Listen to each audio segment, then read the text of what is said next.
Sam first on this, because obviously you're a Spurs fan. Sorry, a Liverpool fan. How you feeling, bro? And you are on mute before. Yeah, there we go. My head's gone. My head is gone. This club won't finish me. This club won't finish me. We took 3 weeks to make 3 bids. In those 3 weeks, there was a difference of 7 million. And we still couldn't bring a bid of Southampton's asking price. We've allowed Chelsea to come in with a bid that is closer than what any of the bids that we put in. If Chelsea get this deal done, we deserve it.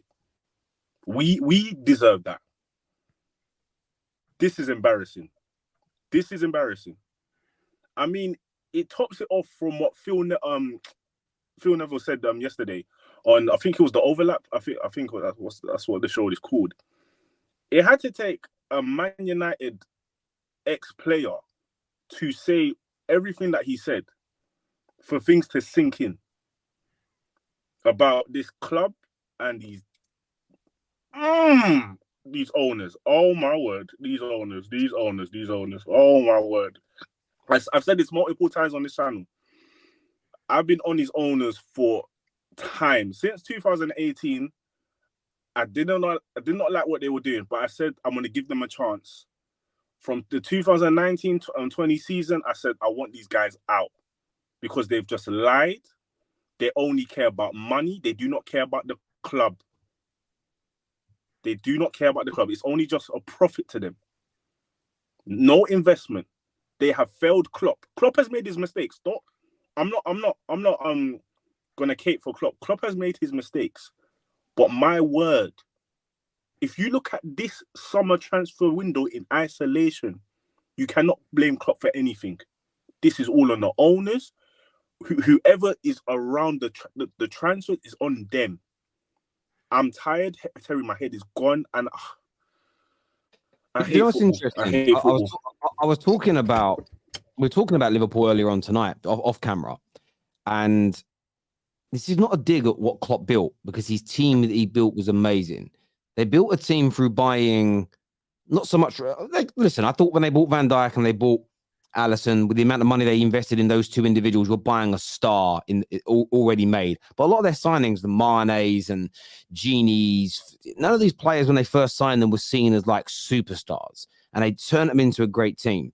But I remember saying at the time that having watched Fergie build a team from kids and brought in sort of players that nobody expected Cantona to work, because he was considered okay at Leeds. Does that make sense? He wasn't looked at as the star that we turned him into at the time, and we built this team with kids. From that point, we could never do that again, because you're at that standard. What you had to do is add. So you can try and bring academy players through, but if they weren't ready within a year or so to be of that standard, you had to buy people to replace them.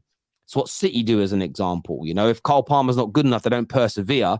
When a player gets too old, they sell them before they're past their best and they reinvest. And Liverpool haven't done that, and it's become a problem. And I think where things have really gone wrong is Liverpool fans have just gone, it's okay, we'll just build another team and be title challengers again.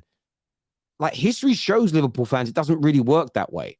You can build a team initially the way you did, but also now you're competing in an era where Arsenal are looking like they're getting back to their best. Maybe Man United are going to be the best they've been in a decade. City is still amazing. More clubs have money. And you went for a little period where everybody was quite trash when Liverpool were at their best. That doesn't mean you guys weren't amazing, but maybe it was easier for you to sign players. Only a year ago, Man United were getting rejected for players to you. How much has changed in a year is crazy. KJ, what is your take on all of this, bro? Sam, man, I got a little rendition for you. And people in the chat might know this song. And join in the chat if you do. Dun, dun, dun. Da, da, da, da, da, da. Don't worry about a thing. Because every little thing is gonna be all right. Hey, listen, Samuel. That is what FSG feed you every single season, my brother. And your fan base fall for it every single time, bro. Every little thing is gonna be all right. Well, guess what? It's not all right, my friend. All right, listen, it's not all right. Liverpool Football Club are in trouble. They are in trouble, bruv. This ain't Bob Marley FC. This ain't Three Little Birds FC. Nothing is all right. You got a bird on your chest, but it ain't three of them, my brother. You know what I mean? It's just one sorrowful bird on your chest, man. It's peak, my brother. Listen, FSG, listen, I don't care. I've been calling them out for a few years now. They are only good to get you so far. Now it's time to maintain being at the top and continue being at the top. They can't do it. They can't do it. They need to rely on big sales like the Coutinho deal to fund up where there was. And even with sales of Henderson and Fabinho, they're still not using that to fund for the rest of your team. So what happens now? Honestly, it's disgrace. It's not just the Lavia thing. The Lavia thing is like the tip of the iceberg. It's the fact that you need 2 DMs and you haven't even got one. It's the fact that you need a centre back, haven't even got one. It's the fact that you've had no actual right back to back up Trent since he's been in your team. He's been there for how many, 6-7 years now? How have you not had an actual right back that can come in and fill for him when he's not on form? You've had Milner filling in. You've had flipping kids filling in. You signed a right back in that Ramsey kid. He was injured when you came in, never played him, and now is on loan to flipping Preston. This is a mess. Liverpool are a mess, and I don't want to hear it from Liverpool fans saying, oh, no, but look what Klopp has done. Look what Klopp has been screaming this summer. He needs players. He normally goes along with it. He normally is happy-go-lucky, ha, ha, ha, ha, smiley Klopp. You know what I mean? That's what he normally is. Hugs out everywhere. He ain't doing that this season. This year, he was like, yo, I need my centre-backs. I need my midfielders. Help me. He's Kevin Hart right now in that sketch. Help me. You know what I'm saying? He's screaming for help. And your club just won't give it to him. It's peak, man. Honestly, I do feel for Liverpool fans. KJ, sorry to cut you.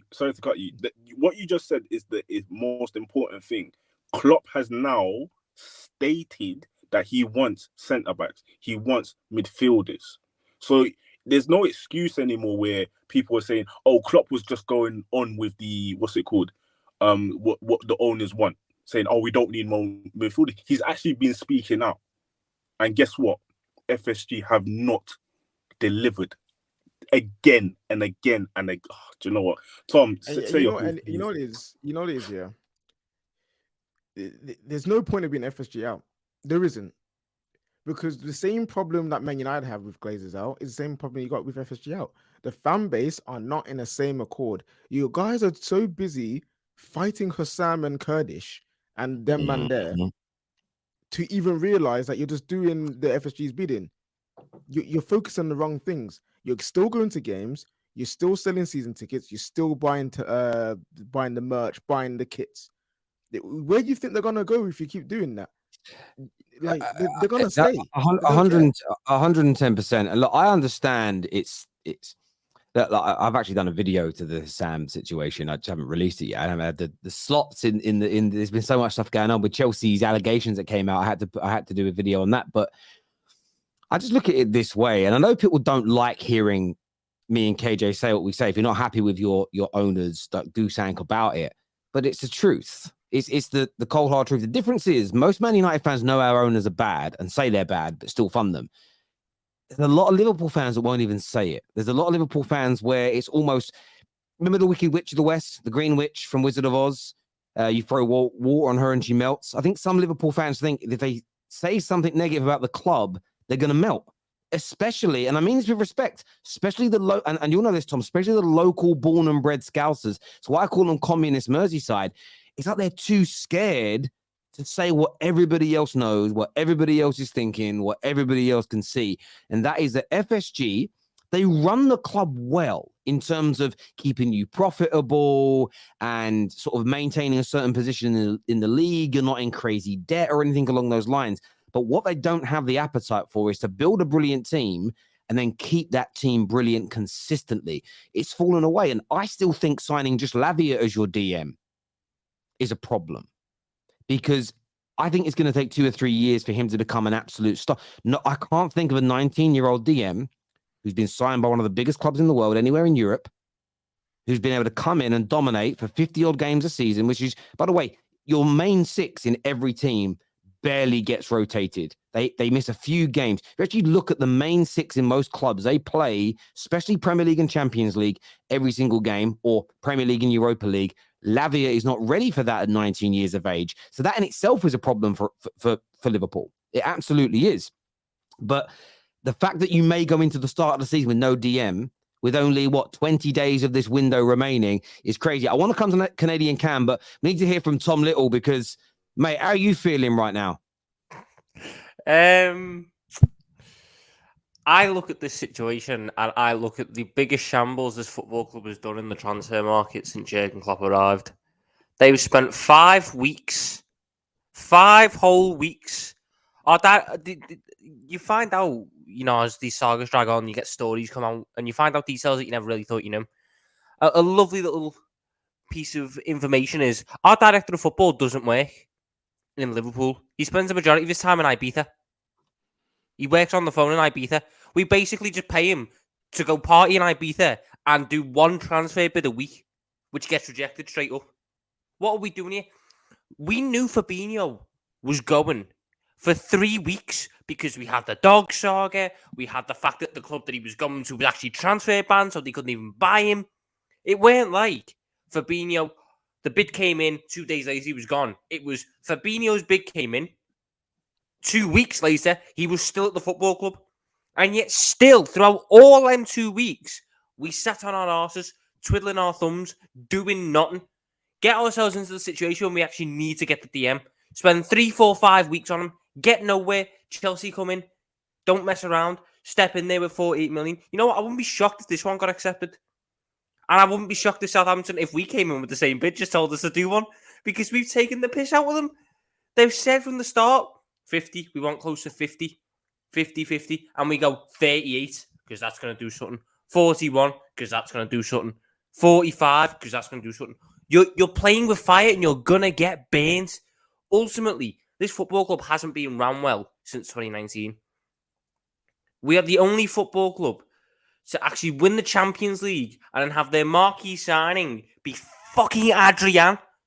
Adrian? The man who's never went for a transfer fee. The man who's going on to his 5th season at the football club, despite being the worst third-choice goalkeeper in the league, was our marquee signing. We got away with it because we won the league. But that set the precedence of just underfunding, under-supporting.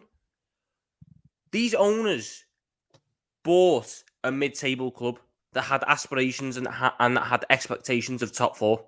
That's what they had. That's what they bought into. They got a very good deal on that as well. They then managed to get that club and turn it into a they turned it into a top 4 club. They managed to get that top 4 club, turn it into one.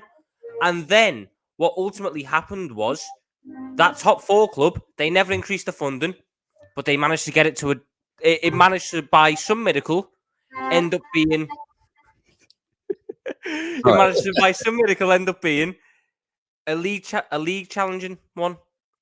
It managed to end up being, title winning one, Champions League winning one. But they never increased their funding because they got lucky. They hit the jackpot. They went from Brendan Rodgers to they hit the jackpot. Tom, though, it's also interesting, right?